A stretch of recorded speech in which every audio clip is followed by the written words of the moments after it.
আসসালামু আলাইকুম, কেমন আছেন সবাই? আলহামদুলিল্লাহ আমরা সবাই ভালো আছি। আশা করছি যে যেখানে আছেন আল্লাহ তাআলার রহমতে সবাই অনেক ভালো আছেন, সুস্থ আছেন। আমরাও আলহামদুলিল্লাহ ভালো আছি। তো শীতের সকালে কর্মব্যস্ততা মোটামুটি প্রায় আমাদের শুরু। আর এখন হচ্ছে চা খাওয়ার পরে যেগুলো হয়েছিল মোটামুটি কাপ, তারপরে হাঁড়ি, এগুলো আমি ধুয়ে নিচ্ছি। সে সাথে আমি গ্লাসগুলো ধুয়ে নিলাম। তো গ্লাসের স্ট্যান্ডটা অনেক ময়লা হয়েছে। তো আগে আমি গ্লাসগুলো ধুয়ে পানি ঝরাতে দিয়েছিলাম, তারপর সেগুলো এখন আমি জায়গায় রেখে দিব। তো আমি চেষ্টা করি পানিটা এখানে ঝরিয়ে নিতে, তাহলে অন্য জায়গার এখানে আর পানি জমবে না, আর শুকনো থাকবে গ্লাসটা। আর এখানেই আমি রাখি, তাহলে বাচ্চারা পানি নিয়ে খেতে পারে, যেহেতু কিউরিটিটা এখানে এর উপরেই রাখা। তো চা খাওয়া তো শেষ হলো, মেয়েকে তো পড়তে বসিয়ে দিচ্ছি। তো আসলে ওর জন্যই আর একটু তাড়াতাড়ি করে চাটা খাওয়া হয়, কারণ চা জাল দিয়ে দিলে বিস্কিট দিয়ে খেয়ে ও পড়তে বসতে পারে। আর এখন আমি রুটিগুলো বানিয়ে নিব। তো আমি কিন্তু রুটি ময়ানটা করে নিয়েছি, আর যেহেতু রুটি বানাবো তো সেজন্য আমি এটা ভালো করে মুছে নিলাম। আর কাউন্টার টপটা আমি সবসময় শুকনো রাখার চেষ্টা করি, পানি পড়লে আমার কাছে একদমই ভালো লাগে না। তো সেজন্য আমি চেষ্টা করি কোনো কাজ করার পর সাথে সাথে সেটা মুছে নিতে, তাহলে পানি যদিও পড়ে থাকে মোছার সাথে সাথে কিন্তু দ্রুত শুকিয়ে যায়। তো আমি এদিকে রুটিগুলো বানিয়ে নিয়েছি। আমি কিন্তু আগে যেটা করতাম, অনেকগুলো রুটি বানিয়ে রাখতাম, ডিপ ফ্রিজে সংরক্ষণ করে রাখতাম, কিন্তু এখন আর সেটা করছি না। তো এখন সাথে সাথেই বানিয়ে নিই। আর এটারও আরেকটা কারণ আছে, কারণ যেহেতু গ্যাস থাকে না, তো ফ্রোজেন করে রাখলে সেটা নামিয়ে কিন্তু সেঁকতে গেলে একটু গ্যাসের প্রয়োজন হয়।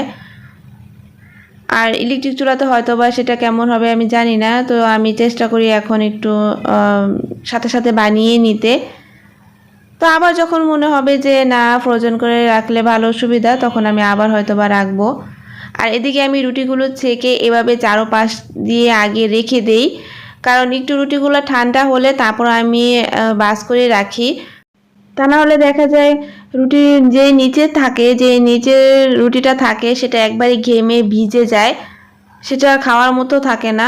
সেজন্য আমি রুটিগুলো এভাবে হালকা একটু ঠান্ডা করে তারপর বাস করে রাখি, দেখতে আর ভালো লাগে, এলোমেলো হয় না, আর ভাজ সুন্দর থাকে। আর এই যে একটু কিন্তু ভিতর নিচে পানিও জমেনি, আর এর নিচেরটাও একবারে শুকনো থাকে, কোনো সমস্যা হয় না, আর খেতেও ভালো লাগে। আর অনেকক্ষণ পর্যন্ত এটা একেবারে সফট থাকবে, নরম থাকবে। তো সকালে তো রুটি বানিয়ে নিয়েছি, আর ডাল ভুনা আছে, সেটা দিয়ে আমাদের আজকে রুটি খাওয়া হয়ে যাবে। আর এদিকে দুপুরের আয়োজন এখন চলছে। তো ফ্রিজে যে পেঁয়াজ কাটা ছিল সেটা শেষ হয়ে গেছে, তো ভাবলাম একটু বেশি করে কেটে রাখি, আবার 2-1 দিন চলে যাবে। তো এভাবে আমার কাজগুলো অনেক সহজ হয় করে রাখলে। তো প্রত্যেকটা গৃহিণী কিন্তু যেভাবে কাজ করলে তার সুবিধা হয়, সে কিন্তু সেভাবেই কাজগুলো করে, কারণ তার মাথায় এই চিন্তাটা সব সময় থাকে যে কাজ করতে হবে, আর কাজ দ্রুত কিভাবে করা যায় সেই চিন্তাটা করেই কিন্তু কাজগুলো সহজভাবে করার চেষ্টা করে। তো এদিকে মোটামুটি আমি পেঁয়াজগুলো কেটে নিয়েছি, আর আমি বটি দিয়ে কাটছি। এভাবে কাটলে আমি অনেক দ্রুত পেঁয়াজগুলো কাটতে পারি, আর অনেকটা চিকন করে কাটতে পারি আর কি। আর এখন বক্সে ভরে রেখে দেব, আর এখান থেকেই আমি নিয়ে রান্না করব যতটুকু আমার লাগবে। আর এই ওয়ান টাইম বক্সগুলোর মধ্যেই আমি রাখি, কারণ ভালো লাগে আর নষ্টও হয় না। তো মোটামুটি আজকে পেঁয়াজ কাটা তো হয়ে গেল, আর আজকে পেঁয়াজ দিয়েই বেশিরভাগটা রান্না হবে। তো সেজন্য একটু মোটামুটি বেশি করেই কেটে নিয়েছি। আর আমি যখন একবারে কাটতে বসি, তো যখন যা কাটার থাকে সব আমি একেবারেই কেটে নেই। তো বারবারই দেখা যায় বসতে ভাল লাগে না বা কাটতে ভাল লাগে না। তো আমি যখন কাটাকাটি করি একবারে ফ্রিজে দেখি যে যে কি কাটতে হবে, কি কাটার আছে, সব কিছু নিয়ে আমি একেবারে বসি। তো একবারে কেটে তারপর আমি উঠে যাই। তো পরে আমার আর কিছু কাটতে হয় না। এদিকে আমি পেঁপেটাও কেটে নিচ্ছি, আর পেঁপেটা কাটার আগে আমি একবার ধুই, তারপর খোসা ছাড়ানোর পরে আমি আরেকবার ধুই, তারপর যখন আমি কাটি এরপরে কিন্তু আমি আর ধুই না, কারণ ধোয়ার পরে দেখা যায় মিষ্টি ভাবটা চলে যায়। আর পেঁপে কিন্তু এমনিতেও খুব বেশি একটা মিষ্টি হয় না, বাজার থেকে যে আমরা কিনে নিয়ে আসি। তো সেজন্য আমি খোসা ছাড়ানোর পরে, ধোয়ার পরে আমি আর ধুই না, এটা এভাবেই রাখবো, এভাবেই খেতে কিন্তু ভালো লাগে। তো আমরা কিন্তু এখনও নাস্তা করিনি, তারপর আমি পেঁপেটা কেটে নিয়েছি।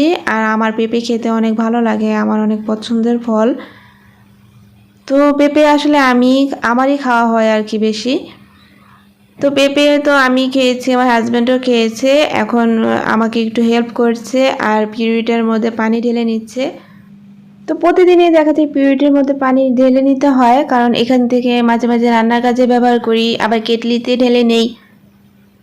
তো সেজন্য একটু পরিমাণে বেশিই লাগে, তো খালি হলে আবার ঢেলে নেই। আর এদিকে গতকালকে যে আমি ফ্লোরে বিছানাটা করেছিলাম ছোট করে, সেটা বাচ্চারা নষ্ট করে নিয়েছিল। তো সেটা আবার আমি ভালো করে একটু গুছিয়ে নিয়েছি। তো বাচ্চাদের ঘর আসলে পরিপাটি সম্পূর্ণ দিন রাখা সম্ভব হয় না, তো গুছায় আবার নষ্ট করে, গুছায় আবার নষ্ট করে। তো মাঝে মাঝে ওদের দুষ্টমিগুলো কিন্তু আমি খুব এনজয় করি আর চিন্তা করি একসময় ওরা বড় হয়ে যাবে আর আমি এই সময়টা অনেক বেশি মিস করব, অনেক মনে পড়বে আমার। তো আসলে ছেলেমেয়েরা যখন বড় হয়ে যায় মায়েরা কিন্তু আস্তে আস্তে একা হয়ে যায়, এটাই নিয়ম, এটাই বাস্তব আর এটাই বাস্তবতা আর কি, এটা মেনে নিতে হয়। তো যাই হোক, ঘরটা তো গুছিয়ে নিয়েছি অফ ক্যামেরায়, সম্পূর্ণ তিনটা রুমই আমি খুব ভালো করে ঝেড়ে টেড়ে নিয়েছি। আর এখন আমি রান্নাটা বসিয়ে দিব, দুপুরের রান্নাটা। তো যেহেতু মেয়ের পরীক্ষা চলছে, আমি ওর স্কুলে যাওয়ার আগে আগে রান্নাটা কমপ্লিট করে নিব। তো আমি অফ ক্যামেরায় আজকে মুগ ডাল রান্না করে নিয়েছি। প্রতিদিন মুসুরি ডাল আসলে খেতে ভালো লাগে না, তো ভাবলাম যে আজকে মুগ ডাল রান্না করি। আর এখন আমি মুরগির মাংস রান্না করব। আজকে মুরগির মাংসটা আমি কোনো প্রকারে ভাজিনি, ভাজি ছাড়াই আসলে রান্না করব, ঝটপট কষিয়ে রান্না করব। আর এইভাবে রান্না করলেও যে এত টেস্ট হয় ব্রয়লার মুরগি, তো মাঝে মাঝে ভাজা ছাড়াও অনেক ভালো লাগে খেতে।